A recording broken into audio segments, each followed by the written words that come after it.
Hey, it's Hallie with Stockbubble, and today we're going to make a video to put on YouTube to show how to tie your Stockbubble tie. So, I've got one here. This is our white iridescent paisley tie. When you take it out of the box, you'll notice that there's a hole in the middle. There's also a long and a short end. So, step one is to take the long end and loop it through that hole in the middle,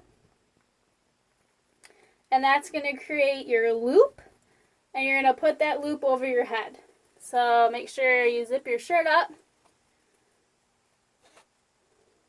put your loop that you formed over your head, and this is when you pull, you want the string in the back, and this is creating the collar with just that loop.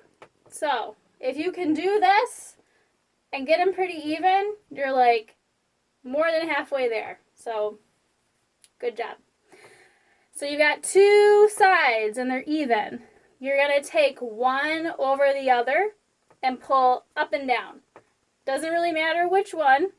Just take one of them, loop it around the other one, pull up and down. The important part here is once you've pulled up and down, make this flat. Don't let this get all crumpled up. Just keep it flat. It takes one little second to flatten it out. That makes a huge difference because your last step here is to take the top and to loop it around this bottom one. I always have to look when I do it. So you're just looping it around the bottom. And once you start to pull, you'll see your knot form. What some people accidentally do is they get it kind of twisted. Just let it kind of do its thing, and you really can't go wrong. If you just start pulling, you'll see where the knot wants to form. There's our knot. I like to leave my knot pretty loose. Don't pull it as hard as you can. Leave it a little looser. Just crisscross these sides after you flatten them out a little bit. Crisscross them, and you're done. That's it. So we took one side over the other, pulled up and down, and then we took the top, looped it around the bottom, formed our knot, pulled side to side.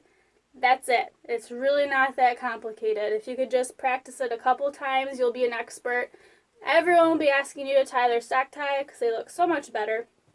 So once you're to this point, you put your stock pin in the middle. Make sure you go through the tie, get it onto your shirt so that it's actually stable. Every Stockbubble stock tie comes with 3 safety pins. What are those for? They're for after you've put your stock pin.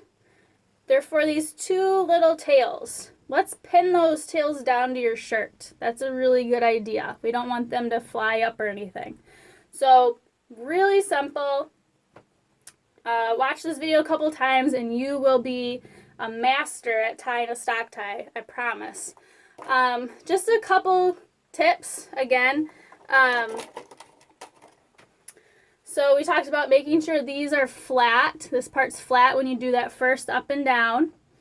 And then making sure that you kind of find where it wants to form the knot. Sometimes you can kind of get going the wrong way.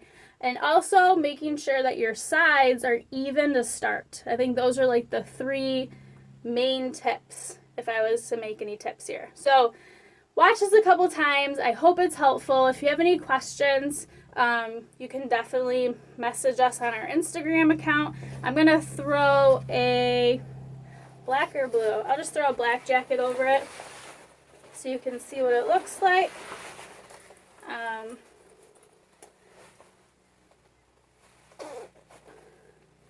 And you'll have to imagine that I put a pin in it because I don't want to put a pin through the stock tie because it doesn't need to have it yet. So let me fix this one this time. And there we have it. So we'll get in some light. There it is. Just imagine the pin right here. Imagine that we've pinned the sides down, and that is gorgeous. So hope this was helpful. If you have any questions, let us know. But like I said, just watch it a few times and you will be a master of the Stockbubble stock tie. Thank you.